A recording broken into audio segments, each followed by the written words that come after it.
Alright, this is a movie review about Avatar. Now, like, when it first came out, I didn't really pay attention to it, but there was a big thing about it. Jenny ended up seeing it with her friend, and they were making a big thing about it because of, it's just like a heavily commercialized movie that was seen as something very positive. Um, but I didn't pay attention to it. But recently I looked up into the movies of America that were the most like successful movies ever, like the ones that made the most money. I just wanted to research that too because I was interested to know. I was curious, and Avatar popped up as #1 to be the #1 grossing movie of all time, above Titanic and everything else. It made like millions of dollars. I think like over $700 million it grossed, and and Jenny ended up purchasing the movie, and then I saw the movie. I didn't see the whole thing again. Basically, it's just a long ass movie, and I just keep falling asleep. But I saw like the first part, and then I see like bits and parts of the middle, and then I saw the last part. And I saw the last part. It made me see the message, and I liked the message.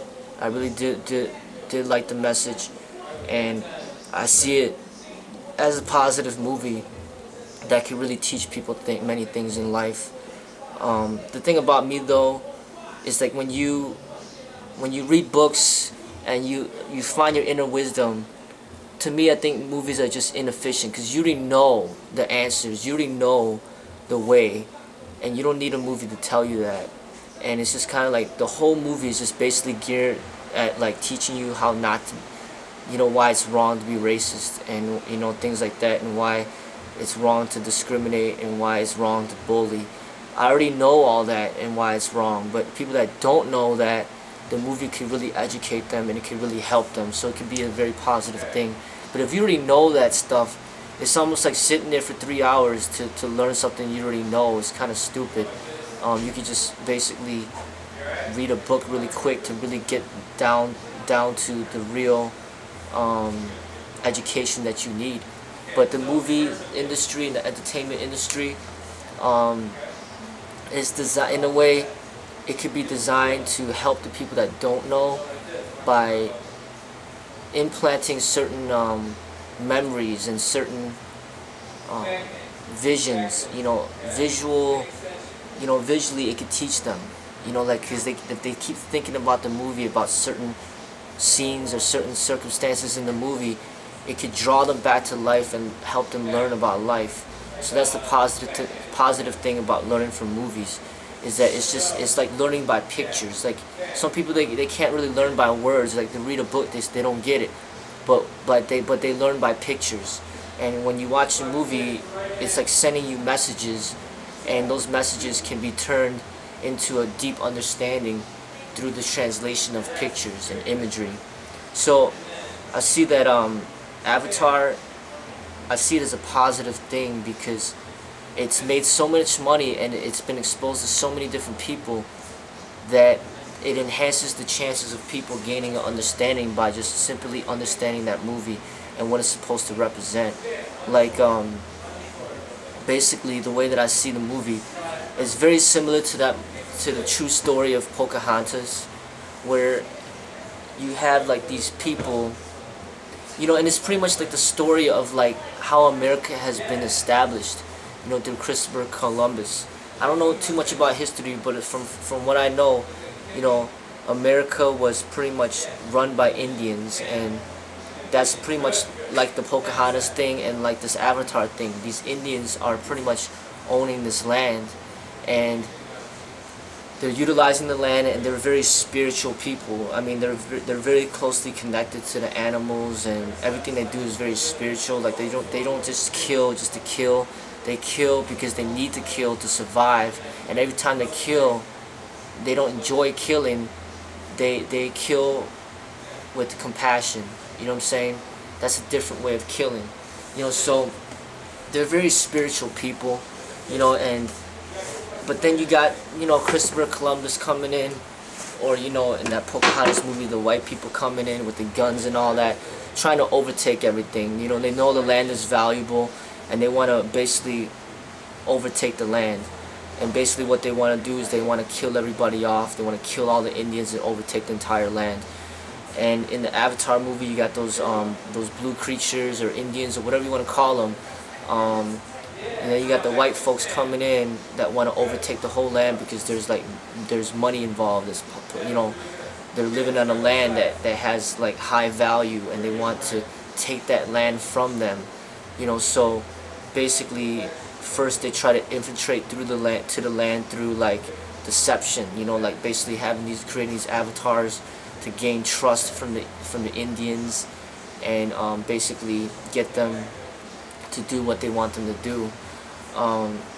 So the main person in the movie, the Jake Sully dude, starts off as pretty much like a part of the white crowd, but then he ends up like becoming Indian, and he really learns their way and basically how to speak like them, how to hunt like them, and just how to live like them.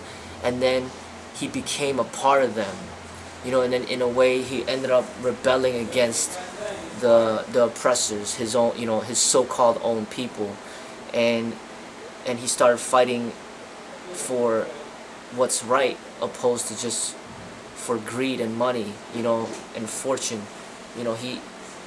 He became like a part of the Indians, and it's a big representation of what we go through as far as like minorities.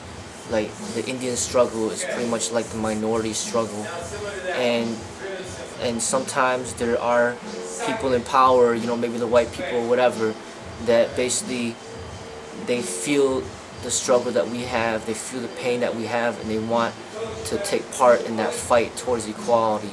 And that movie is pretty much like representing that. Like if you're a white guy and then you live like 2 years, 5 years, or whatever years, 10 years in the shoes of a black person, it may make you feel that compassion towards the race, and towards like helping them like progress, and making sure that you don't participate in oppressing them and further like abusing and hurting them. But it's kind of interesting that in this country, you got Christopher Columbus and just basically coming in and just like destroying all the Indians and just overtaking everything. He's basically representing the bully and just like overtaking everything violently. And that's pretty much what happened in Pocahontas. The same thing happened in Avatar. You got the white oppressors coming in, just overtaking everything, bombing everything away, killing everything, and just like overtaking it through brute force. And it's a very sad thing. But you even see it like not too long ago, with the atomic bomb. What I'm saying? America coming in, just like bombing Japan and just killing off a bunch of people.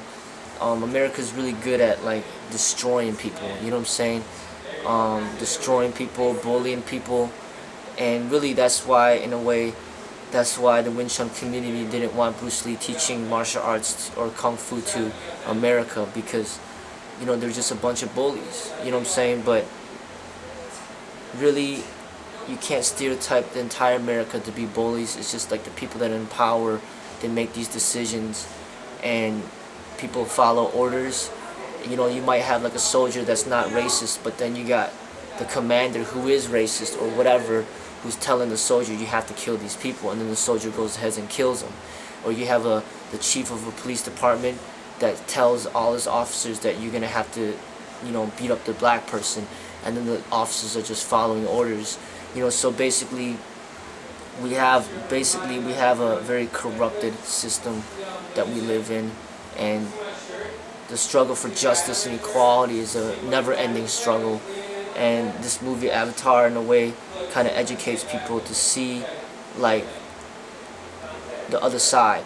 What I'm saying? Like, you may start off this way, but then you get involved in the culture of a minority, and that could be a big part of you, and then it becomes in you, and then you no longer like are becoming you no longer are an oppressor anymore, because you feel the struggle and you feel them, the humanness and the minorities, and you feel it a part of you as well.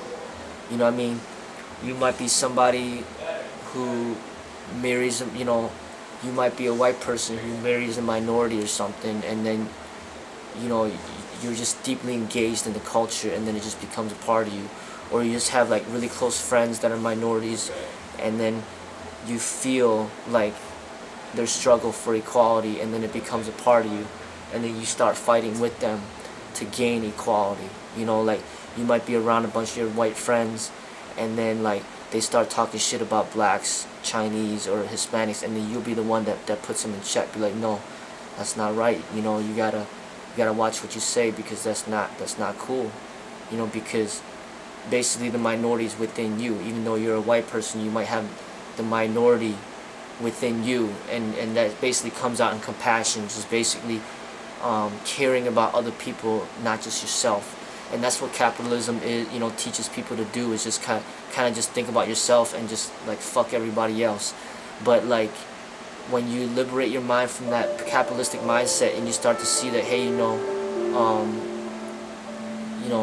it's not just about me, but other people are important too, and rather than like always taking, I should share sometimes, and I should be sharing, I should be giving, and we don't have to go to war. We can get along, and we could share this land together. But this world is controlled by a lot of violence, and it's a sad thing. That's why I always try to speak against a lot of videos that I make. I try to speak against competition, because that's pretty much what leads to violence, what leads to war, and the greed for money and things like that, and fame and fortune creates a lot of destruction. And you see it in the Pocahontas, you see it in the Avatar, and you see it in real life. You know what I'm saying? People that are greedy for money and power, they destroy, and they do whatever they can to get that money and power. And I feel that that's not how it should be. We should learn to basically get along and be a little more giving and a little more sharing. That's just the way I see it.